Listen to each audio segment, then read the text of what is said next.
Bonjour à toutes et à tous, nous voici dans notre première vidéo de cette longue série de vidéos qui va parler du coup sans filtre de tous les sujets qui concernent la maternité. Je commence avec ce premier sujet, l'allaitement.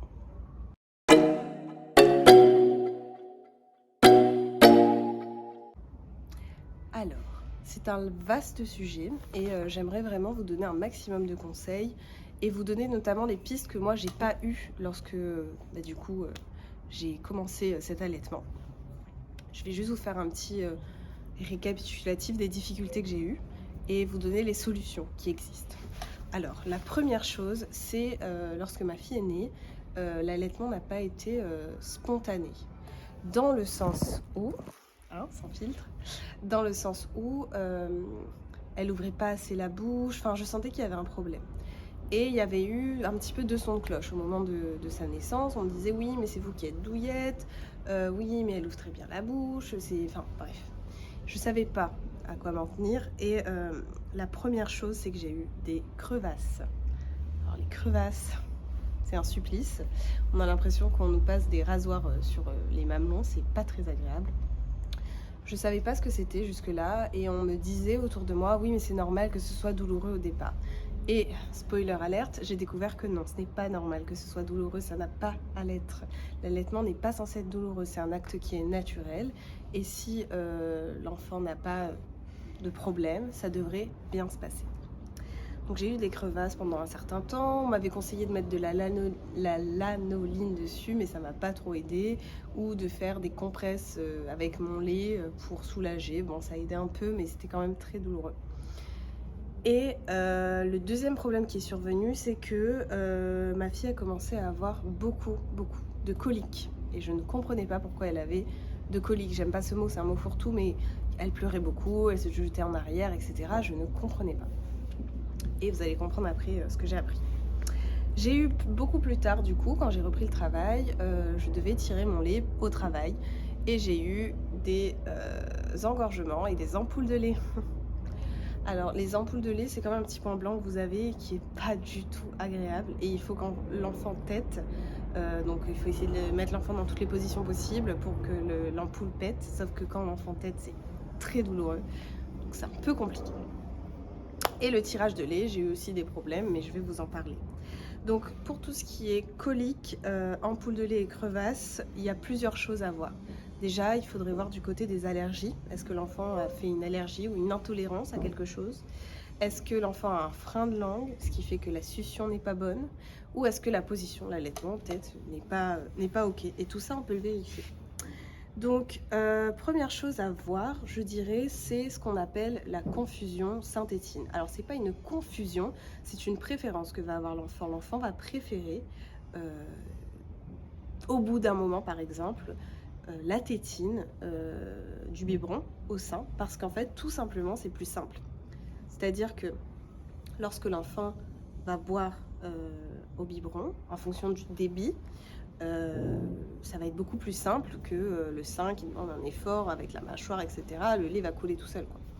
Donc au bout d'un moment, si le biberon est introduit, et notamment s'il est introduit tôt, et ben, il y a un risque de préférence. Du coup, c'est pas une confusion, hein.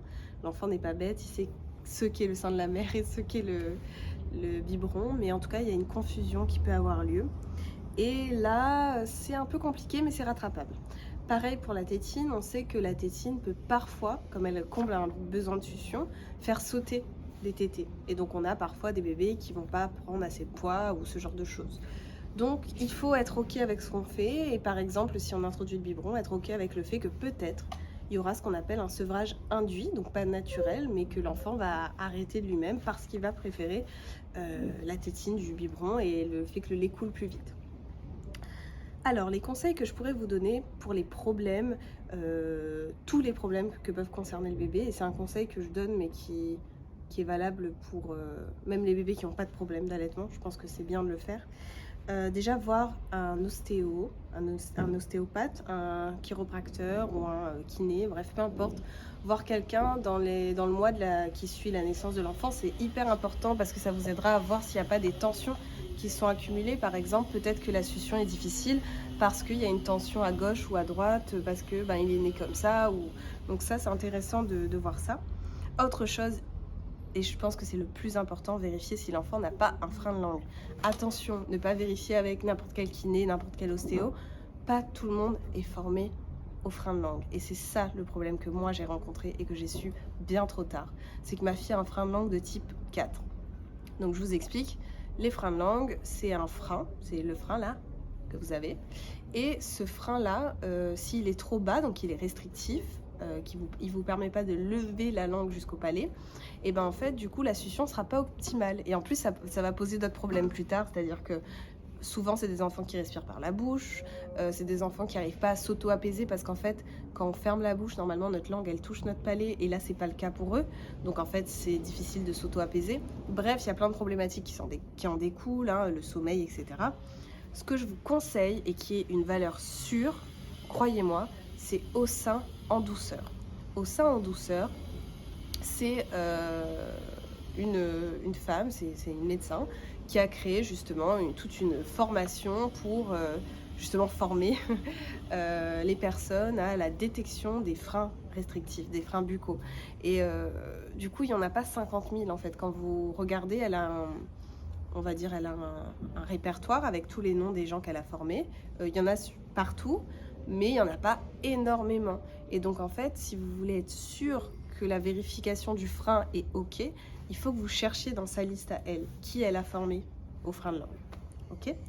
Autre chose qui est aussi une piste, et qui est souvent une piste qui n'est pas assez explorée, c'est ce qu'on appelle les APLV, IPLV. Donc APLV, c'est les allergies aux produits lait de vache et produits laitiers, quoi. Et les IPLV, c'est les intolérances. Donc on peut avoir une allergie retardée, une intolérance, enfin il peut y avoir plein de choses. Et là, ce qui est compliqué quand on allait, c'est que du coup, quand il y a une allergie ou une intolérance, on ne le sait pas. Et donc il va falloir qu'on fasse des évictions. Mais attention, lorsqu'on fait des évictions, c'est-à-dire qu'on supprime de son régime alimentaire le lait par exemple, ou ça peut être le gluten, ça peut être plein de choses, il faut faire vraiment attention à ce qu'on fait, parce qu'on peut être vite en carence. Donc là, il faut être suivi. Et pour être bien suivi, et notamment pas que pour cette période-là de éviction, pas éviction, il y a un compte que je vous conseille qui est merveilleux, et c'est pareil, c'est une femme qui est merveilleuse aussi. Le compte s'appelle Amstouille. Ok, je vous mettrai le lien.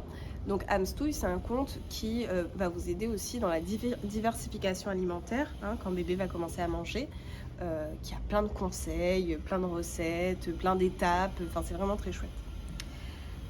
Ensuite, maintenant que j'ai dit tout ça, je veux pas non plus que ça vous décourage, si vous voyez cette vidéo, d'allaiter, parce que j'allaite encore ma fille qui a bientôt 2 ans, et pour moi l'allaitement c'est merveilleux, c'est un lien génial, c'est des économies, hein, faut dire ce qui est, c'est instinctif, c'est intuitif. Attention, c'est ok si vous décidez de pas allaiter, hein, c'est pas une vidéo pour vous faire culpabiliser, hein. L'idée c'est vraiment que vous soyez aligné avec vous-même et avec vos choix. Un compte que je vous conseille qui est, enfin plusieurs comptes que je vous conseille qui sont super sur l'allaitement. Il y a Appa de Moa, donc je vous mettrai le lien. Il y a les tires allaitantes bienveillantes, c'est un groupe Facebook et ça m'a beaucoup aidé notamment pour le tirage de lait. Parce qu'en fait, je tirais mon lait, j'avais une tétrelle 24, donc 24 mm. Je savais pas ce que c'était, mais c'est la tétrelle souvent qu'on prescrit.